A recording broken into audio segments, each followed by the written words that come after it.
Assalamualaikum warahmatullahi wabarakatuh. Salam Om Swastiastu, Namo Buddhaya, salam kebajikan, salam sejahtera bagi kita semua.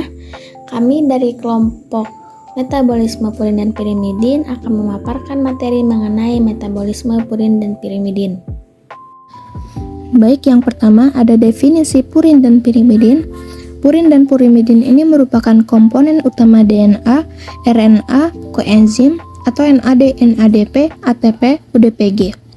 Purin ini disusun dari cincin yang memiliki dua cincin, yaitu cincin 5 dan cincin 6, yang masing-masing mengandung 2 nitrogen. Pirimidin hanya memiliki cincin 6 yang mengandung 2 nitrogen. Selanjutnya ada macam-macam purin dan pirimidin. Terdapat 4 macam purin dan 4 macam pirimidin penting. Pada purin, terdapat adenin, guanin, hipoksantin, dan santin. Kemudian pada pirimidin terdapat urasil, timin, sitosin, dan asam orotat. Selanjutnya pembahasan metabolisme purin. Metabolisme purin ini yang pertama, sintesis purin diawali oleh reaksi pembentukan molekul PRPP atau 5-fosforibosil piroposfat yang berasal dari ribosa 5P yang mengkaitkan ATP dan ion Mg2+ sebagai aktivator. Selanjutnya, pembentukan senyawa 5-fosforibosilamin dari hasil reaksi PRPP dengan glutamin. Reaksi ini menghasilkan pula asam amino glutamat plus PPI. Berikutnya, pembentukan senyawa GAR atau glisin amid ribosil 5P dari hasil reaksi ribosilamin 5P dengan glisin yang mengaktifkan ATP dan Mg2+ sebagai aktivator dan yang dikatalisis oleh enzim GAR sintetase. Kemudian, GAR ini melakukan reaksi formilasi yang dikatalisis oleh enzim transformilase dengan koenzim FH4 atau tetrahidrofolat dan senyawa donor gugus formil membentuk senyawa formil glisin amid ribosil 5P-nya. Atom karbon gugus formil tersebut menempati posisi atom C8 inti purin. Kemudian, senyawa formil glisin amid ribosil 5P melakukan reaksi aminasi pada atom karbon keempatnya dengan senyawa donor amino berupa glutamin dan terbentuknya senyawa formil glisinamidin ribosil 5P. Atom N gugus amino yang baru menempati posisi N3 inti purin. Selanjutnya, terjadi reaksi penutupan rantai dan terbentuknya senyawa aminoimidazol ribosil 5P. Selanjutnya, senyawa-senyawa aminoimidazol ribosil 5P ini melakukan fiksasi CO2 dengan biotin sebagai koenzim dan atom karbon yang difiksasi tersebut menempati atom C inti purin.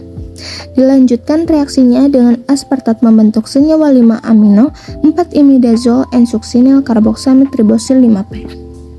Senyawa 5 amino 4-amidazol karboksamid ribosil 5P ini melakukan reaksi formilasi yang dikatalisis oleh enzim transformilase dengan koenzim FH4 atau tetrahidrofolat dan senyawa donor gugus formil. Maka terbentuknya senyawa 5-formamido 4-imidazol karboksamid ribosil 5P. Akhirnya, terjadilah reaksi penutupan cincin yang kedua kalinya, terbentuklah derivat purin yang pertama berupa IMP atau inosin monoposfat, inosinic acid, yaitu derivat tiposantin atau 6-oksipurin, sedangkan AMP dan GMP diturunkan dari IMP. Selanjutnya pembahasan metabolisme pirimidin. Umumnya, biosintesis pirimidin dan purin memerlukan bahan pembentukan yang semisalnya PRPP, glutamin, CO2, asam aspartat, koenzim tetrahidrofolat atau FH4. Satu perbedaan yang jelas sekali yaitu pada saat terjadinya penambahan gugus ribosa P pada biosintesis purin.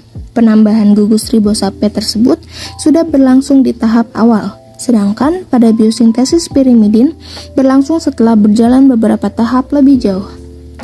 Yang pertama, reaksi pembentukan karbamoil P yang dihasilkan dari reaksi antara glutamin, ATP dan CO2 yang dikatalisis oleh enzim karbamoil sintetase yang berlangsung di dalam sitosol. Karbamoil P berkondensasi dengan asam aspartat menghasilkan senyawa karbamoil asparta. Reaksi ini dikatalisis oleh enzim asparta Reaksi ini dikatalisis oleh enzim aspartat, kemudian terjadi reaksi penutupan rantai sambil membebaskan H2O dari molekul karbamoil aspartat sehingga dihasilkan asam dehidroorotat atau DHOA sama dengan dihidroorotic acid. Reaksi tersebut dikatalisis oleh enzim dihidrooratase. Berikutnya, melakukan reaksi yang dikatalisis oleh enzim DHOA dehidrogenase dengan koenzim NAD+. DHOA ini menghasilkan asam orotat atau OA, orotic acid. Selanjutnya, terjadi reaksi penambahan gugus ribosa P pada asam orotat. Reaksi ini dikatalisis oleh enzim orotat fosforibosil transferase dan dihasilkan orotidilat OMP atau orotidin monoposfat. Akhirnya, enzim orotidilat dikarboksilase mengkatalisis reaksi dikarboksilasi orotidilat dan menghasilkan uridilat atau uridin monoposfat, yaitu produk nukleotida pertama pada biosintesis pirimida. Sekian pemaparan materi dari kelompok metabolisme protein dan pirimidin. Mohon maaf bila ada kesalahan. Wassalamualaikum warahmatullahi wabarakatuh.